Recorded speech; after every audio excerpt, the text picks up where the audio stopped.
You ever ask your AI assistant for something and the recommendation you get back is just completely generic? Yeah, it's super common. Well, today we're going to dive into how researchers are actually teaching AI to go from being this one-size-fits-all tool to a collaborator that truly gets you. Let's do it. Right? We've got these incredibly powerful AI agents that can do some amazing things. But don't you get that feeling sometimes where they just seem kind of clueless about you personally? It's a huge frustration, and it points to this massive challenge that researchers are working on right now. So, here's the heart of the problem. This is the traditional way, what you see at the top here, called static personalization.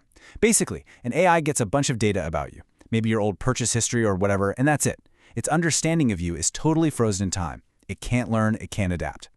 And that static approach leads us straight into what the folks in research call the personalization problem. You can see the limitations almost immediately. I mean, what happens when you're a brand new user? The AI's got nothing to go on. What happens when it makes a mistake? It can't learn from it to do better next time. And here's the big one. What happens when we change? Our tastes evolve, but a static AI, it's forever stuck in the past. So, to fix all this, we've got to toss out that static model and bring in a whole new way of thinking, a continual learning loop. The solution is this idea of continual personalization, which you can see in this bottom diagram. Instead of just a one-way data dump, it's a constant conversation. The AI learns from you, in real time, always updating its understanding of who you are and what you want. It's a dynamic, two-way street. And this new approach has a name: Personalized Agents from Human Feedback, or PAHF for short.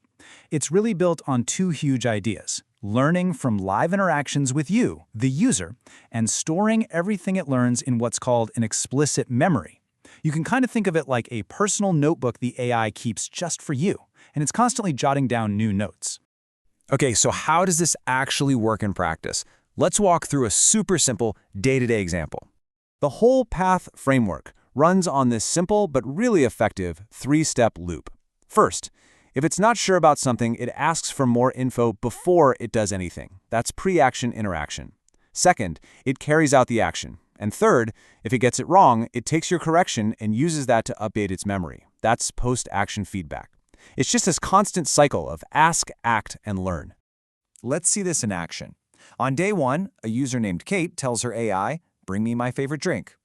Well, the AI has no idea what that is, so it uses that pre-action feedback and asks, "What is your favorite drink?" Kate says, "Coke." Boom. The AI has its first piece of info about Kate, and it writes that down in its memory. Now it's day two. Kate says, "I'm sleepy, bring me a drink." The AI remembers their last chat and brings her a Coke. But Kate corrects it. "I prefer tea when I'm sleepy." See, this is that post-action feedback. The AI made a totally reasonable guess based on what it knew, but now it has new, more specific info to add to its memory. Then on day three, you see the real power of this loop. Kate says, "Grab a drink to wake me up." The agent correctly remembers she likes tea when she's sleepy, so it brings her tea. But Kate's tastes have changed. She says, "I now prefer coffee when sleepy."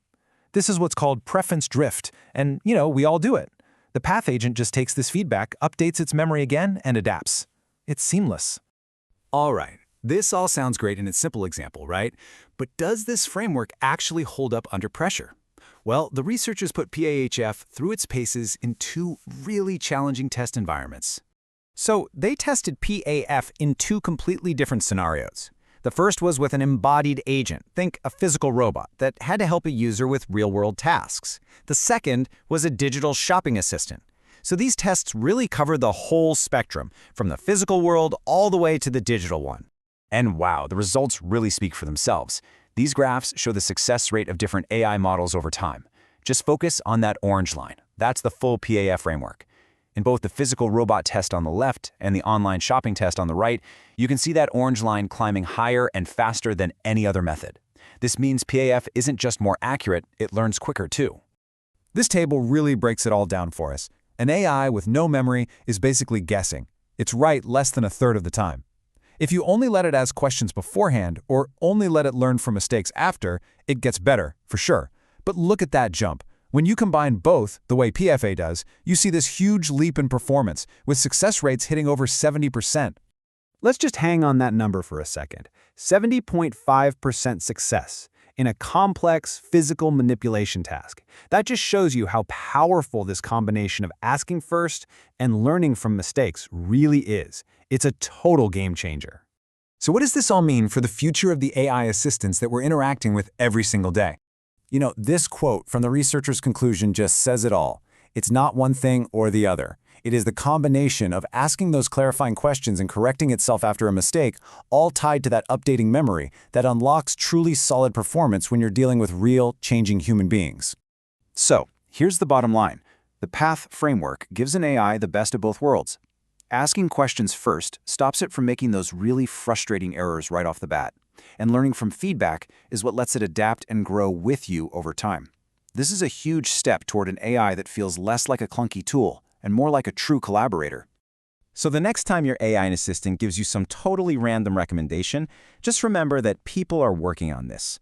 Because as AI gets to be a bigger and bigger part of our lives, its ability to truly understand and adapt to us is going to be what separates a useful tool from a truly helpful companion. Thanks for tuning in.